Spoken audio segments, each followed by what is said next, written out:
જય માતાજી મિત્રો, તમારું સ્વાગત છે અમારી યુટ્યુબ ચેનલમાં। તો આજે આપણે બનાવીશું લગ્ન પ્રસંગે બને એવો કઢી પુલાવ। આજે હું તમારી સાથે શેર કરીશ ગુજરાતી સ્ટાઇલ કઢી પુલાવની રેસીપી। એકદમ ટેસ્ટી બનશે। આ રીતથી આપણે હેલ્ધી પુલાવ કુકરમાં બનાવીશું। સૌથી પહેલાં 1 વાટકી બાસમતી ચોખા લીધા છે, એને આપણે 2-3 પાણીએ બરાબર ધોઈ લેશું। સૌથી પહેલાં આપણે 2 ચમચી તેલ લઈશું। 5 લવિંગ લીધી છે, 1 ચક્રફૂલ એટલે બાદિયા લીધા છે, 2 તજ લીધા છે, 2 તેજપત્તા લીધા છે અને 1 એલચી લીધી છે, તે આપણે એમાં એડ કરી લઈશું। 1 ચમચી આપણે જીરું ઉમેરી લઈશું। 1 કાપેલું મરચું ઉમેરીશું।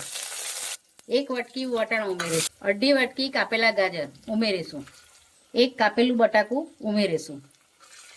1 ચમચી આદુના ટુકડા ઉમેરીશું। હવે આપણે બરાબર મિક્સ કરી લઈશું।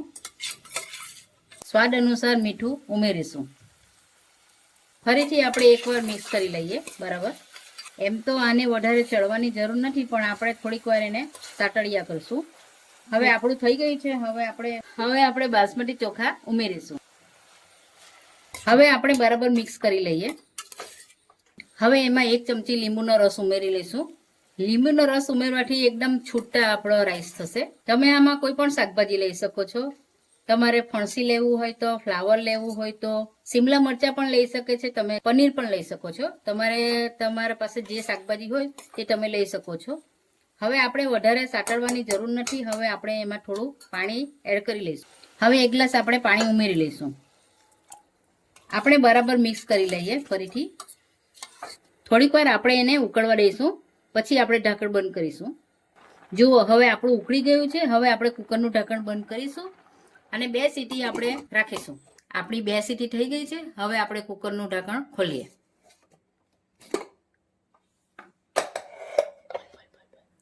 જો આપણો કેટલો મસ્ત પુલાવ થઈ ગયો છે। કુકરમાં એકદમ ઈઝી રીતે આપણો થઈ જાય છે। ચાલો તો હવે આપણે કઢી બનાવીએ। કઢી માટે આપણે 2 ચમચા દહીં લઈશું। 2 ચમચી આપણે ચણાનો લોટ ઉમેરીશું। હવે 1 ગ્લાસ એમાં આપણે પાણી ઉમેરીશું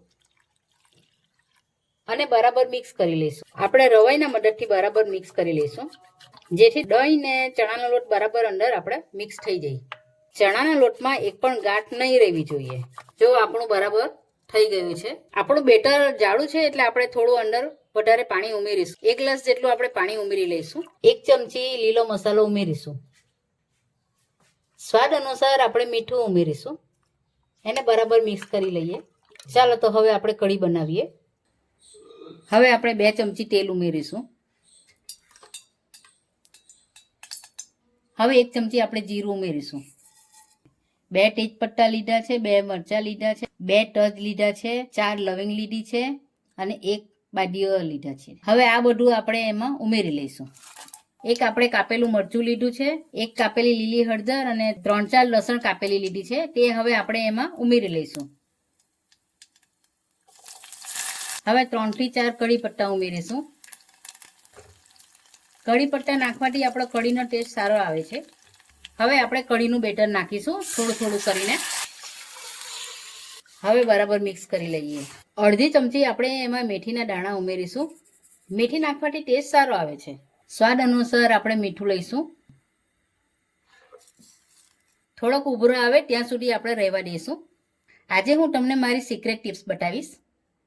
આ એલચીનો પાવડર છે, તે હું કઢીમાં ઉમેરીશ, જેથી આપણે લગ્ન પ્રસંગમાં જે રીતે આપણે કઢી ખાઈએ છીએ ને તેવી જ બને છે। એટલી ટેસ્ટી લાગશે કે તમે આ વારંવાર બનાવશો। તેમાં આપણે 1 ચમચી ખાંડ ઉમેરીશું। આ તમારે ઓપ્શનલ છે। લગ્ન પ્રસંગમાં તમે કઢી ખાવો છો ને તે રીતે જ તમને કઢી લાગશે। હવે આપણે કઢી રેડી થઈ ગઈ છે। આપણી કઢી રેડી થઈ ગઈ છે। હવે આપણે ધાણા ઉમેરીશું અને હવે આપણે સર્વ કરી લઈશું। ચાલો તો હવે આપણે સર્વ કરીએ। આપણો મસ્ત મજાનો પુલાવ કઢી રેડી છે। ગુજરાતી સ્ટાઇલથી ફટાફટ બનતી આ ડીશ જમવામાં હોય તો બીજું કંઈ જ ન જોઈએ। તો લગ્ન પ્રસંગ જેવો કઢી પુલાવ તમે ઘરે જરૂરથી બનાવજો। આવી જ અવનવી રેસીપી જોવા માટે અમારી ચેનલને સબસ્ક્રાઈબ કરો।